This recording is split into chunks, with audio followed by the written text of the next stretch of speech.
Hello. So this is a video for the feather earrings. It's applicable also for the quill feather earrings. Quiver. Not quill. Quiver. I did name them. I totally remember.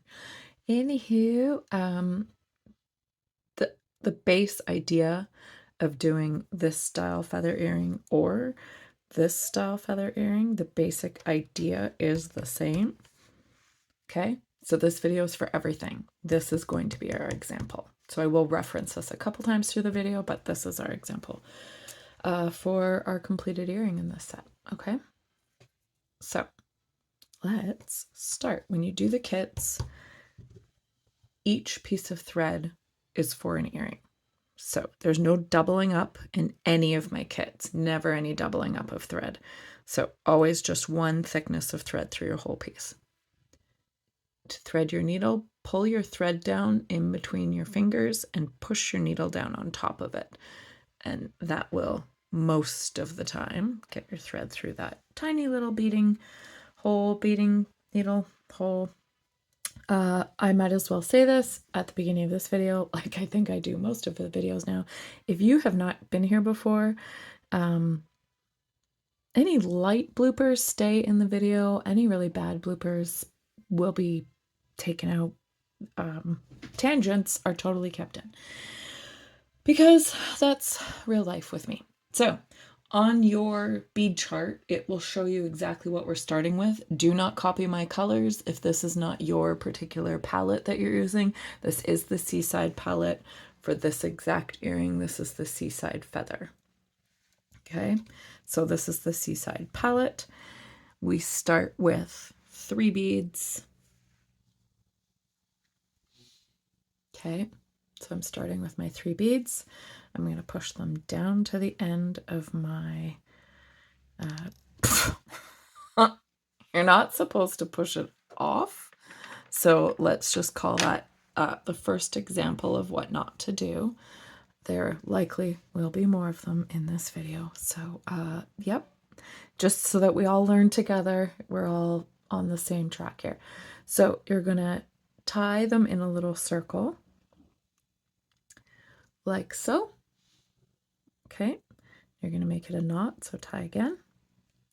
And your tail should be about 1 inch long. Okay, now I'm going to kind of pull my knot over to one side of this little group of 3 because I'm going to add my wire protector. So I've stuck my needle up through the one side of the wire protector. Each side has like a little tube, and then across the top it's more like a ditch, and then the tube again on the other side. So I'm lining them up in my fingers so that my wire protector is going to sit like so-ish. I'm going to squeeze it a little bit more so it is closer to the width of the beads.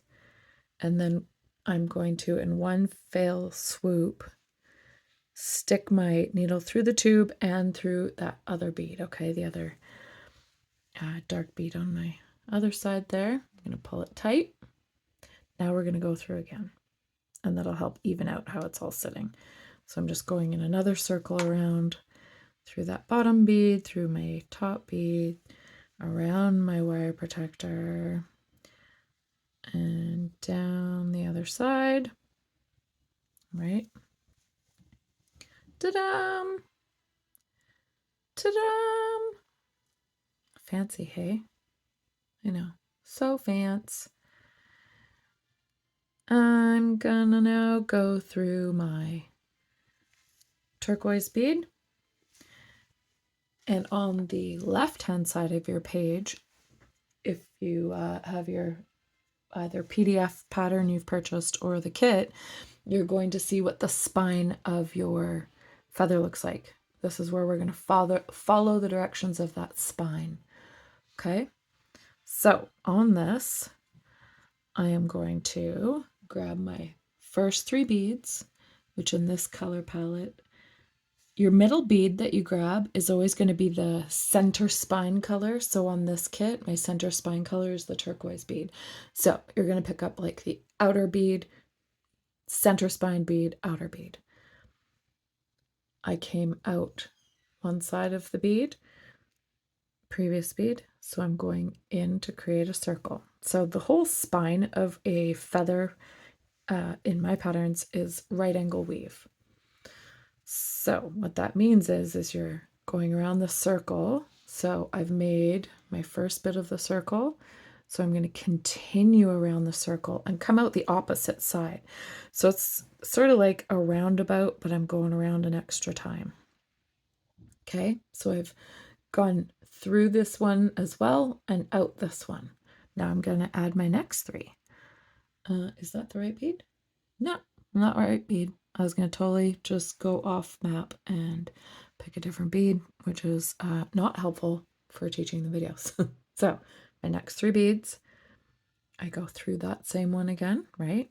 Always through that middle spine bead that we have, pull it nice and tight. And then I'm going to go through the side bead. And I'm going to go through that end bead. So right angle weave, what it is you are going around one loop one direction, the next loop the other direction, one loop one direction, the next loop the other direction. So like clockwise, counterclockwise, clockwise, counterclockwise. And as you build on this, the tension that the thread and the beads will give by going opposite directions will start to even it out. But don't worry if when you're done your spine, because we do our whole length of our feather, we go this whole length of the spine, and then we work our way up, we work our way back to the top, adding all of our little feathers, okay? So don't worry if this looks a little wonky, just pull tight each time you add more, okay? You want to try and straighten it and try and make it roundish as you go, but don't panic if you're 10 little, spine pieces down and it's looking wonky. When you go and you add all your side pieces, it's going to start to even out a bit. I caught my tail in there. Make sure you're aware of where your thread is all the time. So see how it's kind of, when I pull like this, it kind of goes wonky. Don't panic. Just kind of rearrange it a little bit. Da, da, da, da, da, da, da, da. So I'm going around, I'm creating circles, right? Little circle there. And I'm going to go through these 2 again. And then I'm going to pull so they kind of align or tighten at least. I don't want my tension to be loose on this centerpiece at all. It can be, just by nature, it's not going to be super snug, but I don't want it to be real loose because you don't want your threads, when you're adding all your little feathers up the sides, you don't want your threads to be loose. You want them to be pretty snug. Okay, so I'm following my pattern. I'm adding the beads as it says to add which colors when. Again, side, side, and the center one is in the center.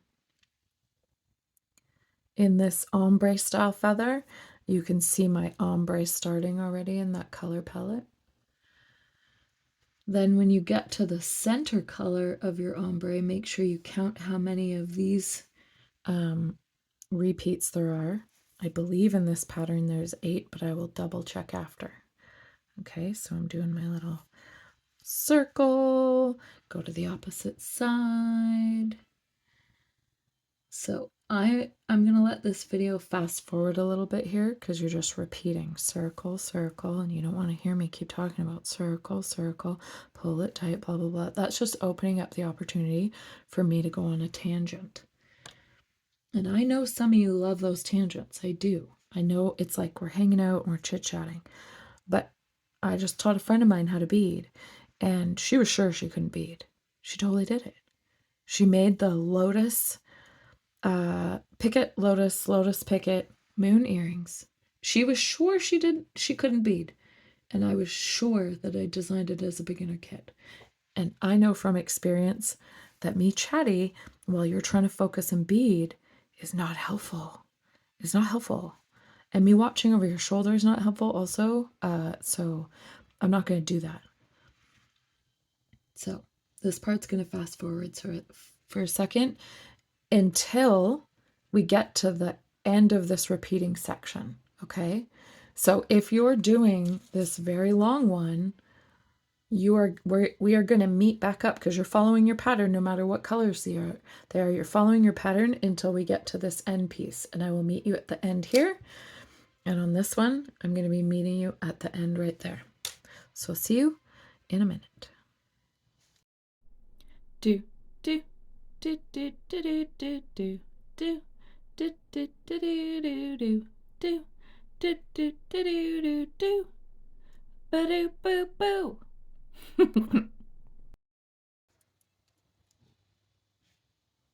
Okay, I'm at the end and I'm adding that very last little guy.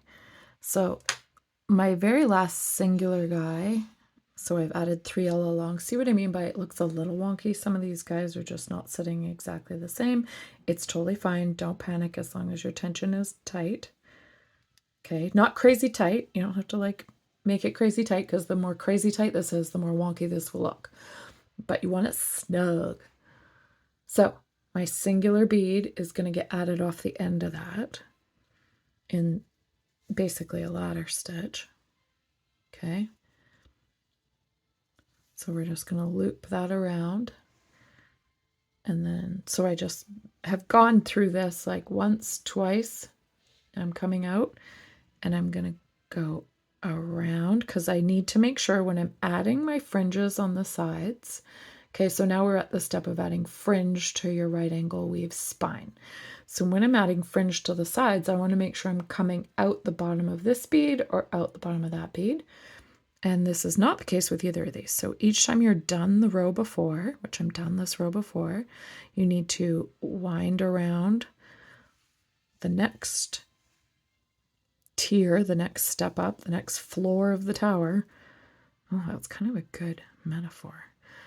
We're going up the tower, okay? So we've got that in my pattern on the bottom right side of my pattern sheet now shows me what beads I add next. So I'm adding, and you're working from the outside of the page towards the inside of the page. So I'm adding this one, and then I'm adding this one. And so I'm going to push these. Oh yeah, that looks smooth. I'm pushing these towards my piece. Okay. So each time you add a fringe, you're going to skip the last bead and go back up through the other beads, whether it's 1 bead or 10 beads or whatever it is. Well, at no point is there 10 beads on this one, but, and I'm going back through that wing, that side bead on my circle, okay? Got it? So now I need to go over to the other side of the same level and create the fringe on the other side. So I go through this top bead, I'm going back down through the opposite side, and now I'm going to add on this particular pattern, I'm adding those same 2 beads again. Okay. Again, make sure you're paying attention to your pattern map. Skip that last bead. Going through my bead and my foundation bead. Back through that top bead in that circle. Okay. And now again, because we're going up to the next level to add fringe, I'm going around this circle. In this case, they're loose enough I can go through the side bead and the top bead together. And then I'm going to go through this other side.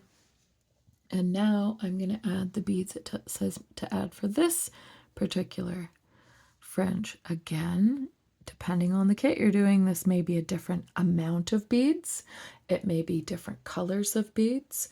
You may have done your own design at this point and you're just watching the video to recall, what the heck did I do there again? So don't use the last bead. That's going to be your stopper at the end of the little fringe guy. You go back through your beads and back up through that side bead, okay? Pull it tight. Don't panic if it isn't sitting how you think. It's totally fine. It's more important to straighten it out when your needle's already through to this opposite side, okay? Because then it's all going to pull in the right way. So give it a little snug pull when you're on that side. Snug, snug. Okay, I'm going to repeat what I just did. Bead, bead. These are the wrong beads. That one I don't need. I need this one and one of these and one of these and one of those. Okay. Again, we're getting them all close to where that side piece is. I'm going to skip this last one because he's going to be my stopper for my little fringe. I'm going through my beads and the one on the side of that circle. Okay. Now, again, I'm moving up to the next set of 3, the next little fringe I'm going to add. So we've got our bottom fringes done. So I'm going around this circle so I can come out facing the right direction to start adding fringe. Ta-da! Right? I'm just going to move these. These are not the beads I'm picking up. So again, follow your pattern. What beads am I picking up? Kind of have a little peek. You'll have lots of extra beads in your kit if you purchase the kit, and you for sure will have lots of extra beads if you're doing your own colors or your own version of this with tons of beads with you. Pick up your beads, push them towards your spine of your feather, skip the last one, up through your beads, right? And then I'm going through my base bead for this side of my little fringe. Now, yep, don't panic that it's loose. That's totally fine. You can tighten it up now, just little gentle tug, tug, tugs. Okay, then I go back through that end bead over here to add its other brother. Now, make sure you watch where your thread is going when you do this so you don't look back on your piece and find rogue threads wrapped around beads. That is very common when you're starting to bead. We sometimes are focusing too much on just go, go, go. Beading should be a nice, calm, slow process. You will enjoy it way more if it is, and you won't find any rogue threads. See, that's not a tangent, that's a tip. Okay, so we're going back up through most of the beads. I'm leaving my end bead to be the stopper. My thread got wrapped around, which is very common when doing the feather earrings. Don't get frustrated if your thread keeps going around your piece. You will learn how it works for you to hold your hands to keep that under control. Different people hold it different ways. It's honestly easier to keep this longer one in control. So, ta-da.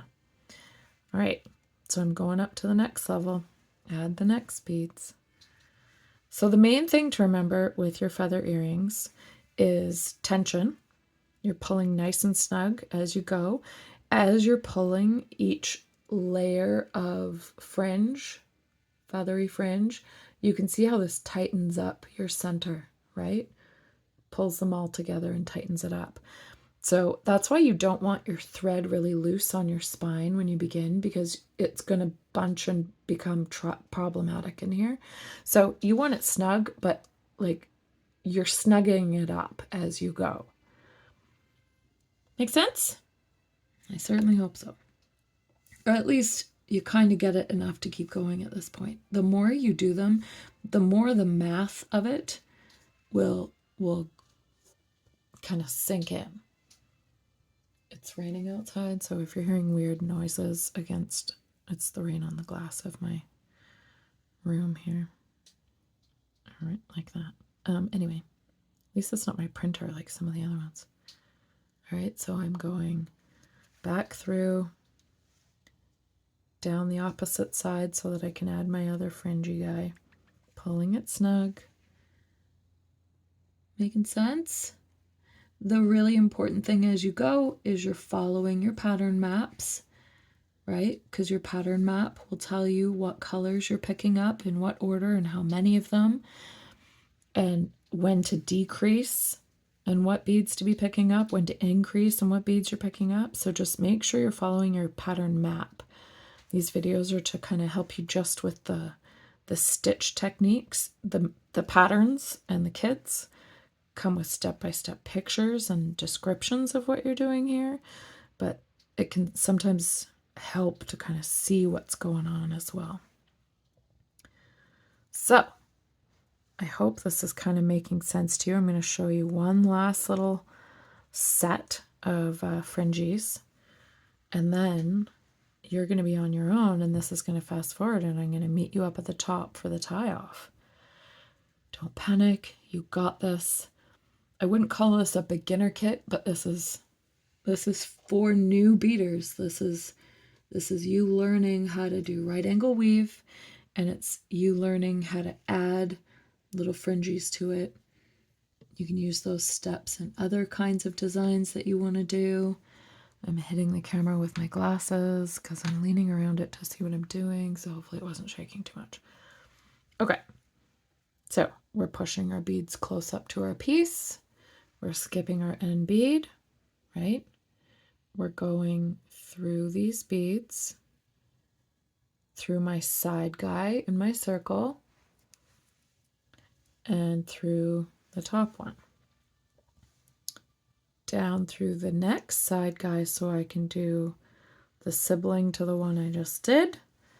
And that is when I'm going to pull this snug. Got it? One last little go here. Making sure I'm grabbing the right colors. I gotta watch my pattern map too.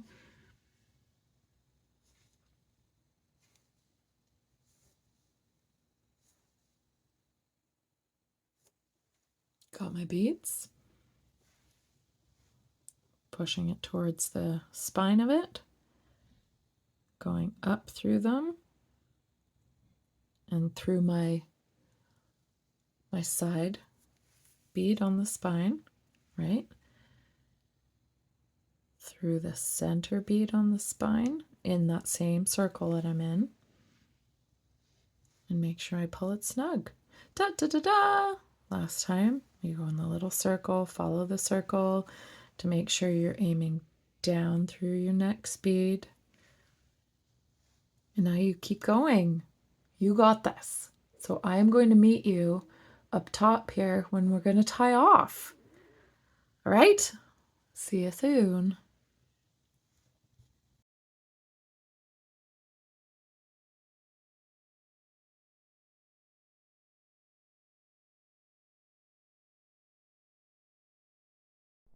Coming up, there's a little tip for what to do if your needle gets stuck in your center bead as you're going through. Okay, I'm going to show you something. As I'm trying to get my needle through this center spine bead, because of how many threads are going through it already, it's feeling a little tight. So if it's feeling tight, what I want you to do is wrap your piece around your finger, give it some tension. So I'm pulling it with my other finger. Okay, I know that this is nice and tight, and I'm going to put my needle through along the top side of it. If it still feels a little snug, so that time it helped it go through. If it's still feeling a little snug when you do that, what I want you to do, I'm not actually going to do this, but what I want you to do if that's snug is you are going to grab your needle nose pliers and you're going to pull and twist, okay? So pull and twist in spot.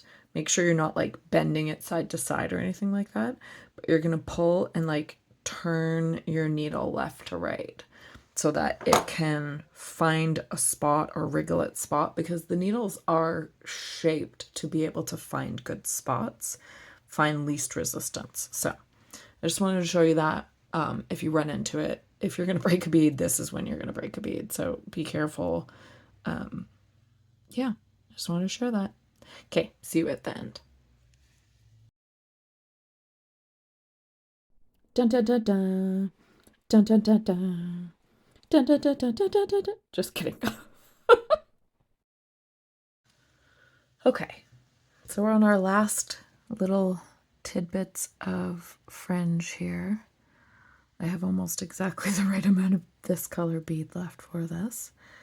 So I'm adding my one side and go through my top bead, my little center spine bead, and add my other side.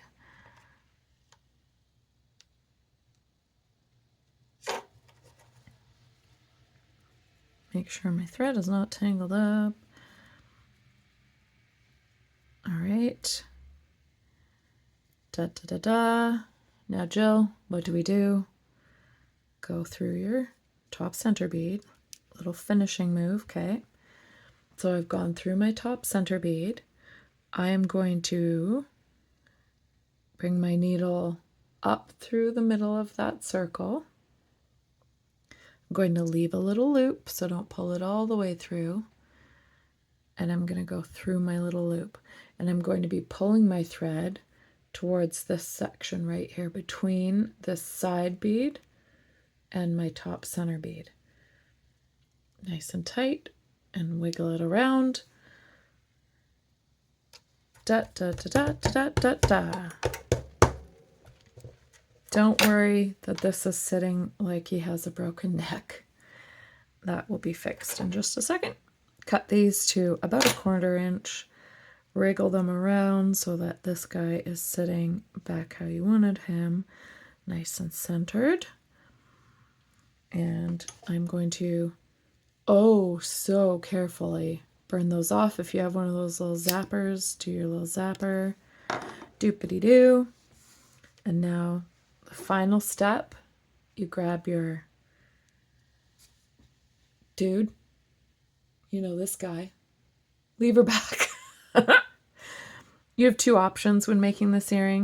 You can have this on here.